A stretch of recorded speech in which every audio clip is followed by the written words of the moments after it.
And you're back. My goodness, you've got some staying power. Well done. Stay with us. We're on to the home straight. Coming up is Martin Reynolds, the Chief Executive of SimplyBiz Mortgages, with a session all about everything you need to know, what's happening in that home market and the lending space. But before we get there, let's talk technology in the advice process.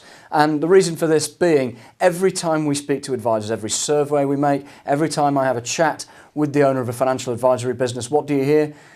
Make me more efficient, save some time, make us more profitable. Well, that's what we're going to get stuck into, some of the best practice out there. And in order to help me, I've got none other than Martin Coyle from Aegon. I've got Gavin Jobson-Wood from Scottish Widows. And I've got our very own Karl, the head of business consultancy for the SimplyBiz Investment Services.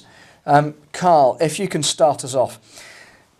There's this idea out there, I need more time, I want to save time, and I want to be more efficient with my clients. What are the biggest inefficiencies that you see out there, and therefore the easiest savings that firms can make? The biggest inefficiencies is usually around technology and not using it properly. So I work with tens of dozens of firms where they say that they have various software programs that help them run the business. But what you'll normally find is, although they've got this software, they actually don't use it in the best practice manner. You can buy industrial strength software, but then people seem to skimp on the fact that you should get proper professional and formal training on it. If you do get that, then it's amazing how much efficiencies you will build into your business just by taking your standard processes, removing spreadsheets and then building it into the software as it should be. So in a nutshell, if you're out there and you have got software, I suggest to everyone you get formal training and you spend time and money doing that. Okay. Now listen, we're looking for your questions and your thoughts and where you want to take us on the panel here. I'm going to try and throw a little grenade in the room and just ask Gavin, advisors don't really need a platform, do they? It's a good question and it's very topical. By platform, I believe you mean a multi-tax wrapper platform that can accommodate open architecture investment. I think it's important to have access to as broad an investment proposition as possible. Whether or not that can be the multi-tax wrapper platform can be all things to all men, I think is questionable and highly debatable.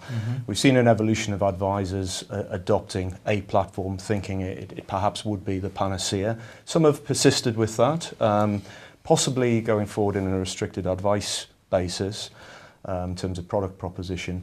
But increasingly we're seeing several platforms being used, perhaps 2, 3, and then supplemented by product-specific propositions where the platform can't cater for, perhaps lower value pension clients where an individual pension product would be more suitable than using the pension product that's available through the platform. So, there isn't any right or wrong with this, but certainly in terms of the way that we've seen the market evolve, I think IFAs have become aware that actually it makes sense to, yes, have a platform, perhaps have 2 or 3 platforms, but also consider niche areas where product-specific offerings would suit certain segments of their clients. Okay. Martin, Aegon find themselves the proud owner of 2 platforms. Is this is the future bright for platforms and their use by advisors? Absolutely, and I think especially when it comes to technology, because across the market there's a significant investment in bettering the technology that advisors use, especially in terms of integration with back office systems, which I do believe is not sort of being used to best advantage at the moment. Okay. So when it comes back to your initial question that you asked Karl around some of the inefficiencies, I think that they can be addressed by some of the integration work that's happened. And I think that advisors should avail themselves to that training in order to be able to use it to best effect. I think the future is bright. I think the future is bright for platforms. We've seen a significant number of acquisitions of late with Standard and Elevate, and then Parmenion is also part of that Aberdeen deal. And so you've really got about 5 platforms going into 2 over the course of 12 months. So it just shows you have to really choose your platform quite carefully, and your whole proposition, whether it be on platform and off platform or any niche products. Okay. There's a great point here, and it's a point stroke a question from Jane Hodges, who's back again. Jane's going for the full hat. I think she's going to ask a question in each session. Well done, Jane. How do we show it isn't just about big systems, but little technology changes? And the idea that is it about we've got this platform over here, it's been bought by that one, or there's this back office system here. Karl, is Jane right? Is it more about these are the small, tiny little tweaks that you can make in an advisory firm? I think it's both. And it depends on the technological journey that a firm is on. If you take, for instance, a firm which is fully embedded within a platform world and uses other software and uses the integration, then it really will be the small little tweaks that's going to make you more efficient. And as we all know, the more small tweaks you make, the better your business is going to be. If you take the other side of the coin, if you've got someone who is more paper-based, who doesn't use technology, then he's going to see massive increases in efficiencies. But as you alluded to earlier, what he needs to do is ensure that he makes the right choice at outset, not only for his own benefit and how he runs his particular business, but more importantly to make sure that he creates good client outcomes. So there's two sides of the argument there to look at. Martin, is the platform market going to consolidate down even further, do you think? You've already mentioned the Parmenion Standard, AXA. We've seen the Aegon and CoFunds. Is it feasible to actually create consolidation in this marketplace from a technological point of view? I think it's going to continue. Okay. I think especially considering you've got 2 or 3 main platforms, providers sitting underneath many of those sort of 30-odd platforms that are out there in the marketplace. So when you're looking at your GBST, FNZs, etc. So I think it's still ripe for consolidation. I think scale is really important, but how does that affect the advisor and the advisor's client at the end of the day? It allows us to get scale to be able to invest and also integrate with the systems that they use to make them more efficient, to be able to either see more clients or spend more time with the clients they already have. I think the market's still ripe for consolidation. I think there'll be new entrants still, but I just think it's you're going to need significant scale because margin has only been going one way of late, albeit 1 or 2 have creeped up in some instances, but it's only been going one way, and scale's really critical in order to stay in the market. Okay.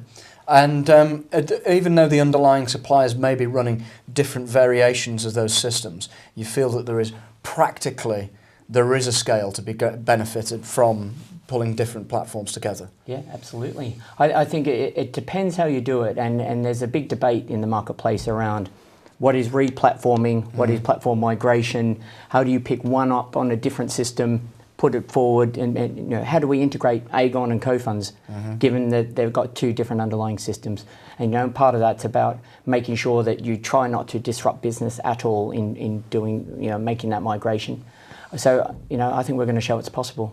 Okay. What's the optimal number of platforms, therefore, do you think that's, at the moment there's about 30 odd of them, as you say, that make the sum total of 0 profit in total between them.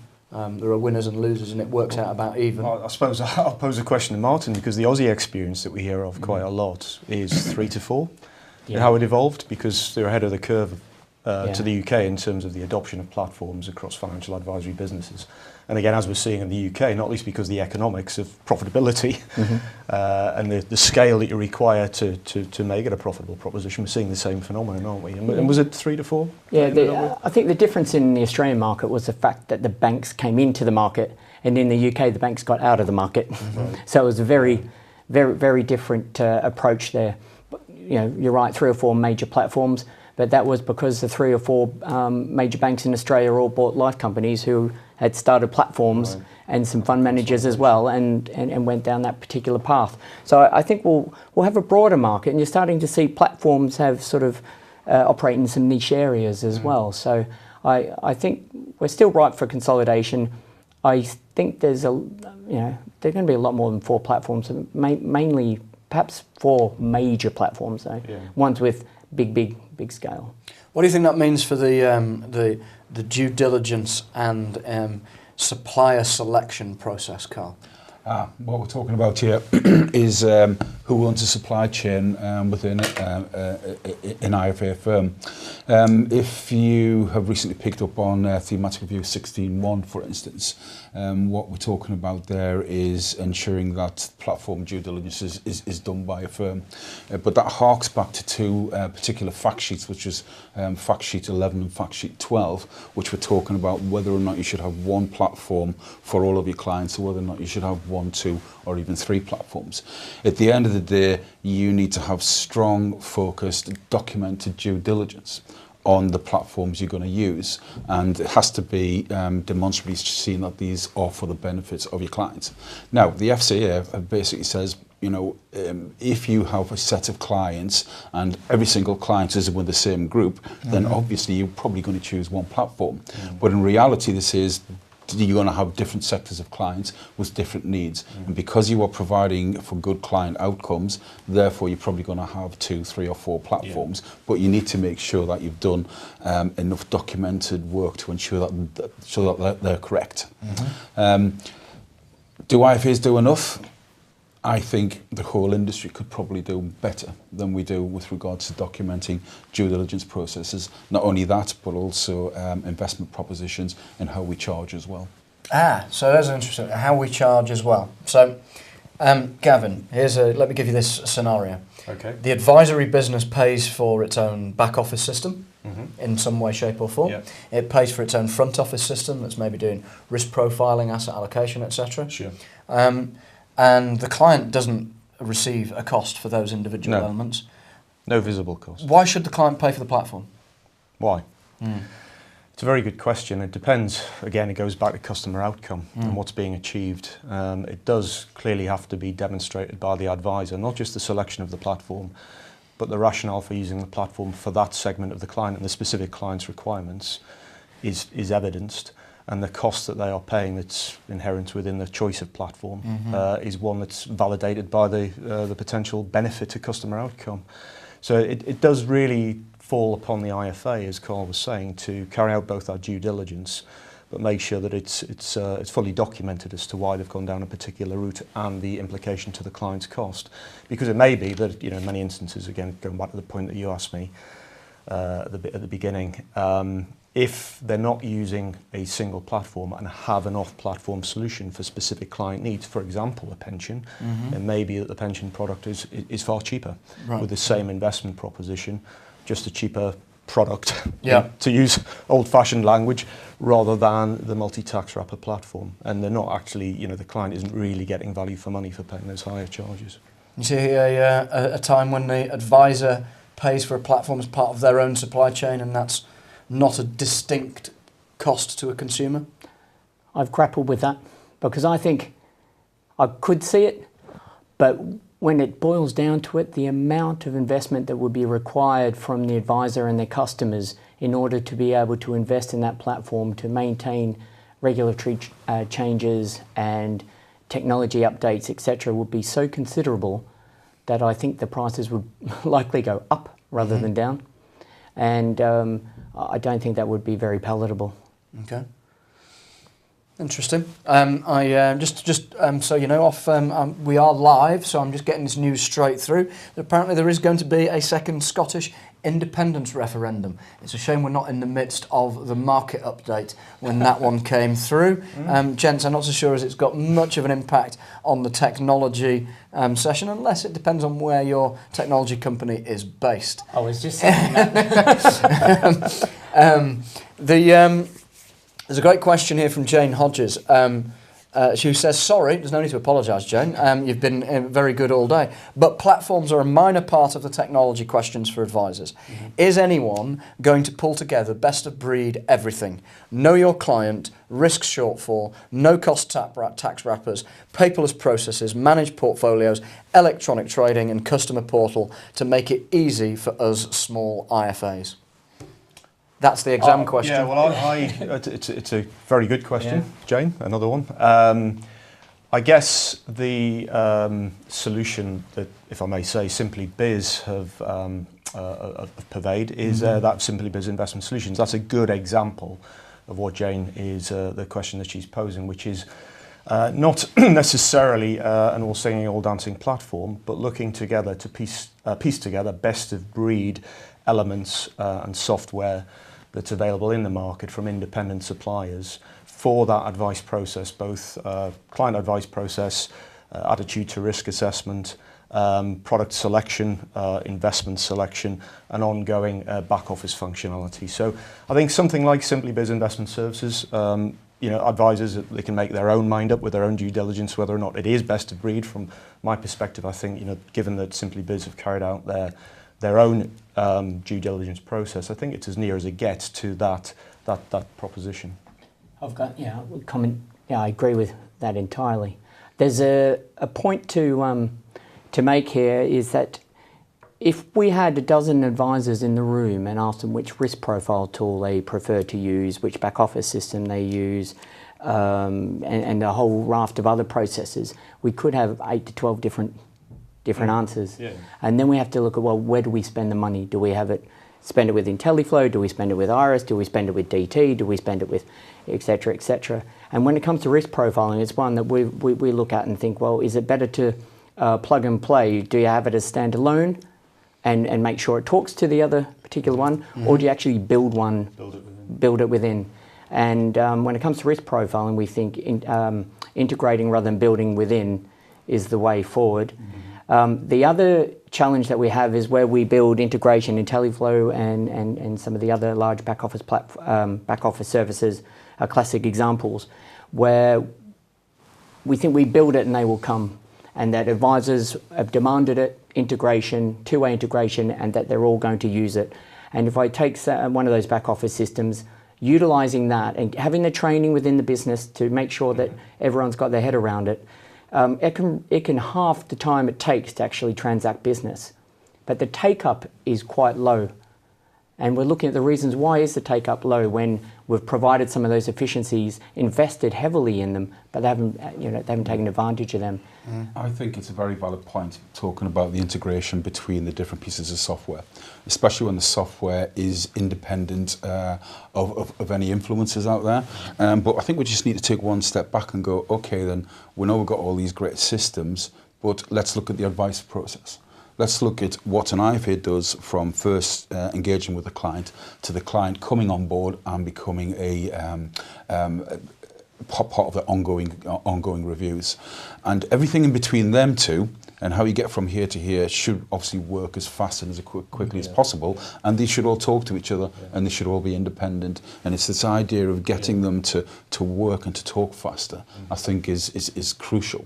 But to pick up on your point, Martin, one of the reasons why maybe it doesn't work as efficiently as it should and IFAs don't come to us is because it's still early days. This actual integration 5 years ago would have been a lot more clunky than it is now, and I think in the next 5 years it's going to be a lot better than it is. But I'll go back to one of my previous discussion points. It also comes down to an IFA investing both time and money in learning the systems. Because once you do that, then you can see exactly where they work. And indeed, the FCA want to make sure that firms do understand the software they're using, because if they don't understand it, then you could be introducing risk within your advice process. And there are plenty of places to go for that. Yeah. Not just the likes of ourselves, but SimplyBiz, but also the supplier themselves of her training and expertise in how to utilise the systems. Yeah.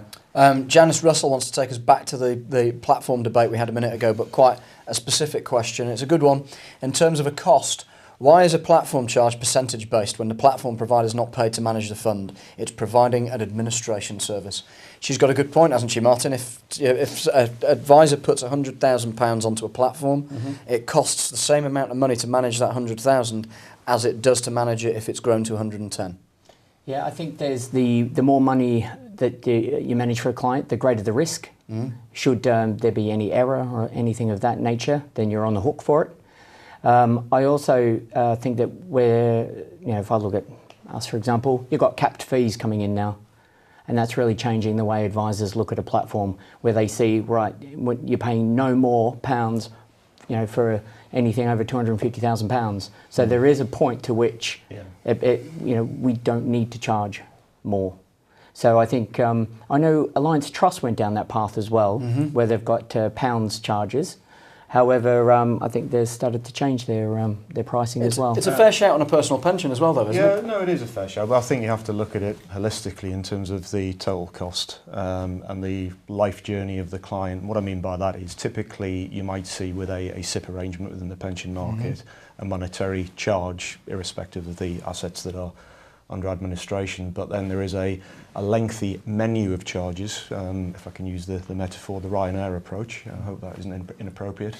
Paying for additional features and options, for example, crystallising funds.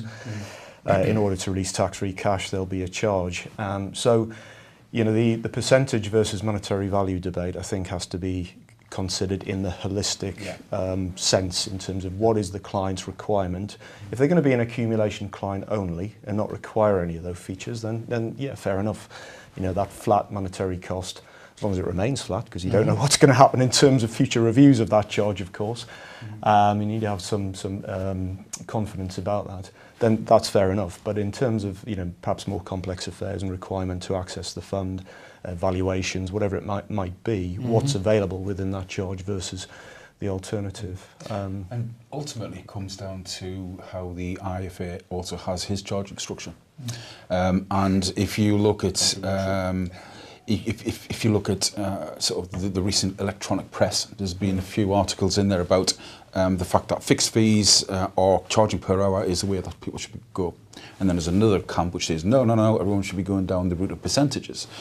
In reality, both are right and wrong, and there's never any real panacea.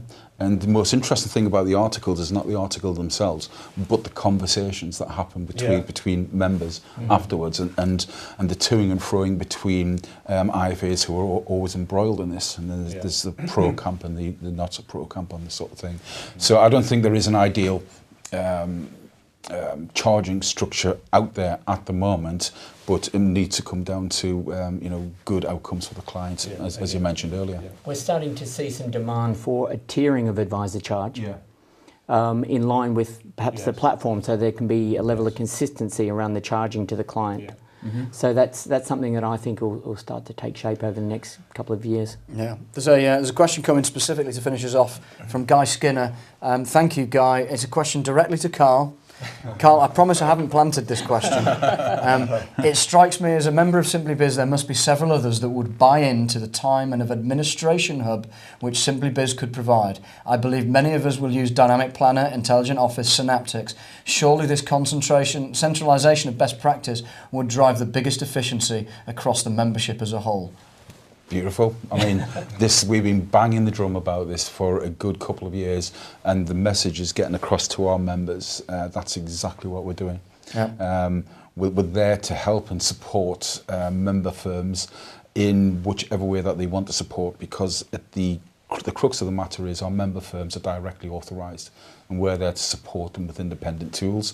But not only that, we're not just going to leave them with these tools, we're actually going to make sure that they use them as efficiently as they can do, and that can only be a good thing. So watch this space, Guy, because very shortly you can expect more information on an administration service to help you implement these technology services and indeed do some of the literal admin for you. It's coming your way quite soon. Gentlemen, thank you very much indeed. Thank you. I'm going to go and have a creme de menthe shandy and a lie down after a full morning's fun with you. I'm going to hand over to Martin Reynolds, the CEO of SimplyBiz Mortgages, in a few minutes' time. Until next time, ladies and gentlemen, thank you very much for your input. It's been emotional. See you soon.